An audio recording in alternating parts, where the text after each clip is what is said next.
Assalamualaikum warahmatullahi wabarakatuh dan selamat datang ke channel Sri Cendekiawan. Pada hari ini saya akan membahaskan satu topik yang cukup menarik, iaitu benarkah perjanjian Inggeris Belanda 1824 menjadi pemisah antara Malaysia dan Indonesia?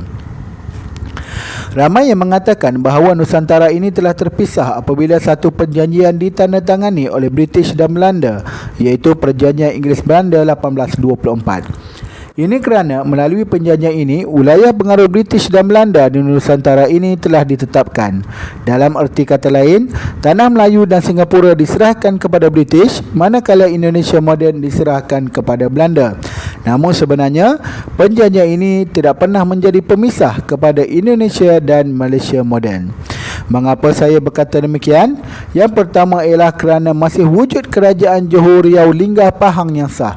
Kerajaan ini merupakan satu-satunya kerajaan yang berada di wilayah Indonesia dan Malaysia moden.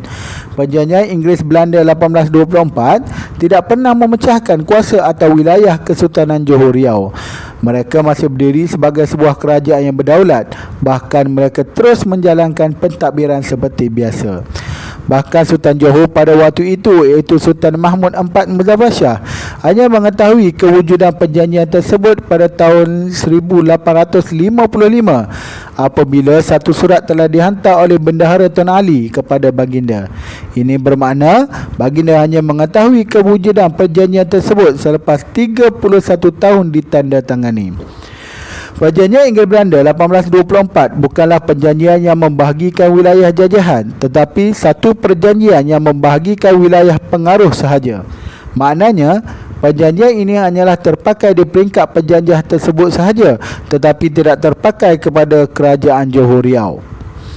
Bahkan, kerajaan Melayu ini langsung tidak terganggu dengan perjanjian tersebut.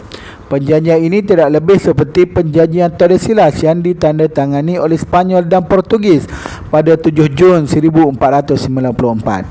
Perjanjian ini memperuntukkan pembahagian wilayah pengaruh di mana Spanyol akan meluaskan pengaruhnya di kawasan barat manakala Portugis di kawasan timur. Pada 22 April 1529, kedua-dua kuasa penjajah terawal tersebut telah menandatangani Perjanjian Saragossa yang mana menetapkan wilayah pengaruh Spanyol dari Meksiko hingga Filipina dan Portugis pula dari Brazil ke Kepulauan Maluku, tetapi tidak bermakna negara-negara tersebut dijajah. Begitu jugalah dalam kes perjanjian Inggeris Belanda ini, mereka hanya membahagikan kawasan pengaruh mereka sahaja, bukannya membahagikan wilayah Nusantara kepada dua bahagian. Ini bermakna langsung tidak berlaku pemisahan wilayah antara Indonesia dan Malaysia moden. Kenapa saya mengatakan kerajaan Johor Riau tidak terjejas? Ini kerana semua pembesar kerajaan, terutamanya bendahara, masih menyembah kepada lingga, iaitu Sultan Johor yang dilantik secara sah melalui adat Melayu. Walaupun Sultan Hussein menuntut takhta Kesultanan Johor dengan bantuan British, namun tuntutan tersebut tidak sah kerana Johor sudah mempunyai sultan yang ditabal secara sah, iaitu Sultan Abdul Rahman Muazzam Shah. Sebab itulah selepas penyerahan Singapura telah selesai, baginda Sultan Hussein telah membawa diri ke Tengkera kerana tahu baginda diperdaya oleh British. Namun ada pendapat yang menyatakan bahawa baginda menjadi sultan selepas dipaksa oleh British. Semasa pemerintahan anaknya pula, iaitu Sultan Ali Iskandar, British sudah tidak mengiktirafnya sebagai Sultan Johor. Bahkan baginda hanya diberikan kuasa sebagai wakil untuk membahagikan pusaka ayahnya sahaja, bukannya sebagai kuasa sultan. Ini berlanjutan sehinggalah tahun 1852 apabila Raja Ali Iskandar bertindak menyerahkan Johor kepada Sultan Johor yang sebenar, iaitu Sultan Mahmud IV Muzaffar Shah. Keadaan ini telah menyebabkan British tersedar dan mengiktiraf baginda sebagai sultan di kawasan Kesang Muar.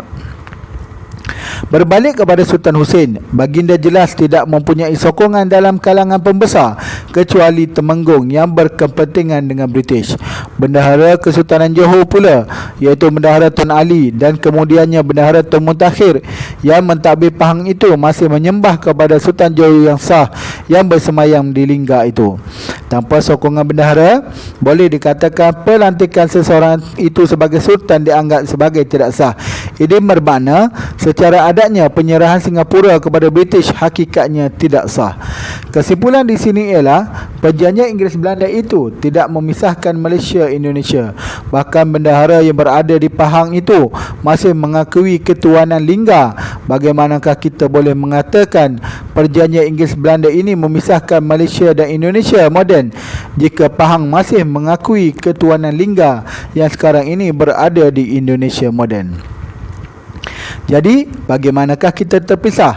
Pertama ialah melalui perjanjian Johor Riau dengan Belanda yang bertarikh 1 Disember 1857, yang mana dalam perjanjian ini menyatakan Riau Lingga mengakui ketuanan Belanda. Yang kedua, sumpah setia perlu dilakukan oleh bakal Sultan Riau Lingga kepada Gubernur Jeneral Belanda di Betawi sebelum ditabalkan. Pelantikan Tengku Besar atau Tengku Mahkota juga mestilah dengan izin daripada Belanda. Ketiga, pelantikan Sultan Riau Lingga mestilah mendapat perkenan Belanda. Keempat, kedudukan Raja Muda Bugis diperkukuhkan dan mestilah daripada keturunan Raja Jaafar. Yang kelima, semua rundingan termasuk dengan Sultan Johor mestilah dengan makluman Yang Tuan Muda Bugis. Selepas perjanjian ini ditandatangani, Kesultanan Johor Riau telah terkubur dan menjadi Kesultanan Riau Lingga secara rasmi. Bahkan, Kesultanan Riau Lingga telah menjadi sebahagian daripada wilayah Belanda. Dan secara tidak langsung, Johor dan Pahang di semenanjung Tanah Melayu telah menjadi sebuah negeri bebas yang kemudiannya muncul sultan yang baharu. Yang kedua ialah apabila Soekarno mengisytiharkan kemerdekaan Indonesia pada 17 Ogos 1945 tanpa memasukkan Tanah Melayu dan Singapura. Berita ini tentunya telah menyebabkan orang Melayu radikal di Malaysia, di Tanah Melayu pada waktu itu seperti PKMM, Angkatan Pemuda Insaf API, berasa kecewa kerana selama ini mereka mencanangkan ideologi Melayu Raya, iaitu penggabungan antara Singapura, Malaysia dan juga Indonesia. Pengumuman proklamasi kemerdekaan oleh Soekarno tanpa memasukkan Tanah Melayu dan Singapura merupakan tanda jelas berlakunya pemisahan Indonesia dan Malaysia moden. Jadi itu adalah pendapat saya mengenai bagaimana pemisahan Indonesia dan Malaysia berlaku. Mudah-mudahan info ini mempunyai manfaat untuk kita semua.